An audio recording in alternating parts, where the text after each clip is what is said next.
Hi அஸ்ஸலாமு அலைக்கும். Welcome to babies gallery. எல்லாரும் எப்படி இருக்கீங்க? அல்ஹம்துலில்லாஹ். இங்கே எல்லாரும் நல்லாயிருக்கோம். நோம்புலாம் எப்படி போயிட்டு இருக்கு? ஆமாங்க, இன்றைக்கி நான் இஃப்தாருக்குள்ள வேலையை நான் 3 மணிக்கெலாம் ஸ்டார்ட் பண்ண ஆரம்பிச்சிட்டேன். ஃபஸ்ட்டு அகர் அகர் தான் செய்கிறேன். இந்த பாருங்கள் பாத்திரம் எவ்வளோ சேர்ந்துருக்குன்னுட்டு.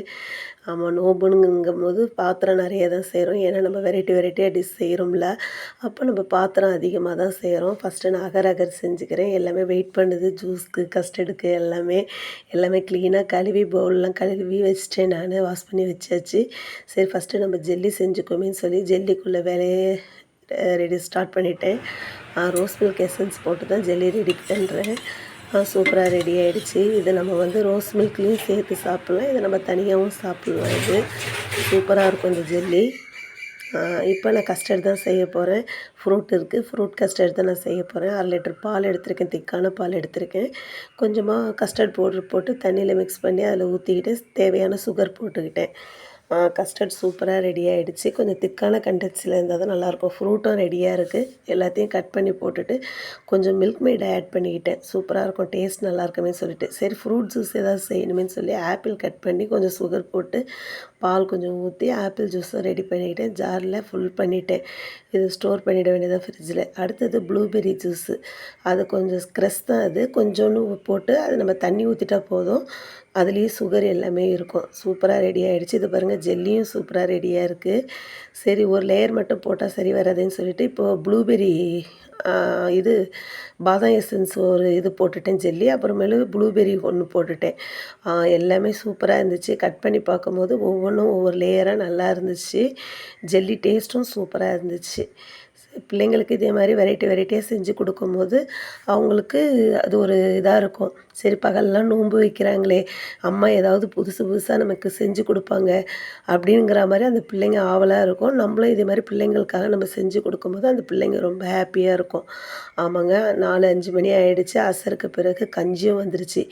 ஏன் 2 வாளி கஞ்சின்னு பார்க்குறீங்களா? இன்னொரு நேபர்ஸ் கொடுத்து அனுப்பிட்டாங்க இன்னொரு வாளி கஞ்சி. இவ்வளோ கஞ்சும் நம்ம சாப்பிட முடியாது, அது வேஸ்ட்டாக தான் போகும். மற்றவங்க நோம்பாளிகளுக்காவது போய் சேரட்டும்.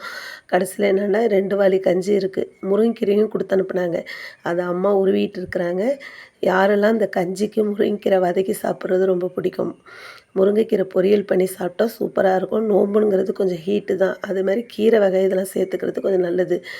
சமோசாவுக்கு இது மிக்ஸ் பண்ணுறது எப்படின்னா, பச்சையாகவே நான் வதக்கலை. பச்சையாக உள்ள வெங்காயத்தை ஒரு 4 வெங்காயத்தை கட் பண்ணிக்கோங்க. சாட் மசாலா போட்டுக்கோங்க, கொஞ்சம் உப்பு போட்டுக்கோங்க. இது பாருங்கள், சமோசா மாதிரி தான். இதை நான் ஃபோல்டு பண்ணுறேன் ஸ்கொயர் டைப்பில். இதே மாதிரி நம்ம செஞ்சு கொடுக்கும்போது பிள்ளைங்களுக்கு ரொம்ப விருப்பமாக இருக்கும். என்னம்மா இது சாண்ட்விட்சா அப்படிங்கிற மாதிரி. ஆனால் நல்லாயிருக்கும் இது. இதே மாதிரி நீங்கள் புதுசாக பார்த்தீங்கன்னா இதை ட்ரை பண்ணுங்கள். அந்த வெங்காயத்தை இதை வச்சுட்டு சாட் மசாலா போட்டதை வச்சுட்டு ஒரு ஸ்லைஸ் சீஸு அதை வச்சு அதை அப்படியே ஃபோல்டு பண்ணிவிடுங்க. இதை ஃப்ரை பண்ணி எடுக்கும்போது சூப்பராக இருக்கும். சமோசா மாதிரியே தான் இருக்கும், ஆனால் இது ஸ்கொயர் டைப்பு. இது யாராவது புதுசாக பார்த்தீங்கன்னா பார்த்தீங்கன்னா இதே மாதிரி ட்ரை பண்ணுங்கள். நோம்புனுங்கும்போது இஃப்தாருக்கு இது மாதிரி வெரைட்டியாக செஞ்சு கொடுக்கும்போது பிள்ளைங்களுக்கு ரொம்ப ஆசையாகவும் இருக்கும், விருப்பமாகவும் இருக்கும். சரி, பகல்லாம் நோன்பு எடுத்துகிட்டு பிள்ளைங்களுக்கு அது ஈவினிங் இஃப்தார் டயத்தில் அது ஒரு ஹாப்பியாக இருக்கும். அம்மா இவ்வளோ வெரைட்டியாக செஞ்சு வச்சுருக்காங்களேன்ட்டு. சமோசாவும் ஃபோல்டு பண்ணி எடுத்துக்கிட்டேன். சரி, ப்ரெட்டு சாண்ட்விச் செய்வோமே அப்படின்னு சொல்லிட்டு அதுக்கு வெங்காயம் எடுத்துக்கிட்டேன், கேப்சிகம், கேரட் எல்லாம் எடுத்துக்கிட்டேன். கொஞ்சோண்டு பட்ரு போட்டு அதை நல்லா ஃப்ரை பண்ணிவிட்டு இதில் எந்த ஒரு ஸ்பைசஸும் நம்ம ஆட் பண்ண வேணாம். கொஞ்சமாக சால்ட்டு போட்டுக்கோங்க, கொஞ்சம் கரம் மசாலா மட்டும் போட்டுக்கோங்க, சாட் மசாலா போட்டுக்கோங்க. போட்டுட்டு நல்லா அதை ஃப்ரை பண்ணிக்கோங்க. சூப்பராக ஃப்ரை பண்ணிக்கோங்க. கொஞ்சம் புதினா மல்லி தழை தூவி விட்டுக்கோங்க. ப்ரெட்டு ஸ்லைஸில் கொஞ்சம் டொமேட்டோ கெச்சப் ஊற்றி அதை நல்லா அப்ளை பண்ணிவிட்டு இந்த நம்ம வதக்கி வச்சுருக்க அந்த சாண்ட்விட்சை அதை தூக்கி அதில் இது பண்ணிவிட்டு அதுக்கு பிறகு நம்ம ஒரு ஸ்லைஸ் சீஸு அது மேலே வச்சுருங்க. வச்சு ஃபோல்டு பண்ணிவிடுங்க. சூப்பரான சாண்ட்விச் ரெடி. இதை நம்ம அப்புறமேல் லாஸ்ட்டாக ஃப்ரை பண்ணிக்குவோம். இப்போ ஆயில் வச்சுருக்கேன் நான். இதை நம்ம சமோசா, அதாவது நம்ம ஃபோல்டு பண்ணி வச்சுருக்கோம்ல ஸ்கொயர் டைப்பு, அந்த சமோசாவை நம்ம ஃப்ரை பண்ணிவிடுவோம். இதை பொறுமையாக குக் பண்ணு. இதை நம்ம ஹை ஃப்ளேமில் வச்சா அது கருகிறதுக்கு வாய்ப்பு இருக்குது. அதனால் பொறுமையாக குக் பண்ணுங்கள். இது நல்லாயிருக்கும், கிறிஸ்பியாக நல்லாயிருக்கும். உள்ளே சீஸ் இருக்கிறதுனால அது நல்லா மெல்ட் ஆகி நல்லா சாப்பிட்றதுக்கு நல்லாயிருக்கும். பிள்ளைங்க இதை ரொம்ப விரும்பி சாப்பிடுவாங்க. நோன்பு டயத்தில் இதை செஞ்சு கொடுங்க. இது வந்து கீரை வந்துச்சு, பருப்பு போட்ட கீரை. அது நேபர்ஸ் வீட்டிலேருந்து வந்துச்சு. நாமளும் கீரை உருவி வச்சுருக்கோம். அம்மா கீரை சூப்பு கேட்டாங்க, அதுவும் ரெடி ஆகிட்டு இருக்கு. சரி நம்ம கீரை பொரியல் பண்ணிடலாம் அப்படின்னு சொல்லிட்டு அதுக்கும் உருவி வச்சுருக்காங்க. எப்படி இருக்குது பாருங்கள், நல்லா கோல்டன் ப்ரௌனாக. இதை ட்ரை பண்ணி பாருங்கள். புதுசாக பார்க்குறவங்க இதை ட்ரை பண்ணி பாருங்கள். இந்த சமோசா டைப்லேயும் நான் இது பண்ணியிருக்கேன் நான். அதுலேயும் சீஸ் வச்சுருக்கேன், இதுலேயும் சீஸ் வச்சுருக்கேன். சூப்பராக ரெடி ஆகிடுச்சு. ப்ரெட்டு சாண்ட்விட்சை நம்ம ஃப்ரை பண்ணிக்குவோம்.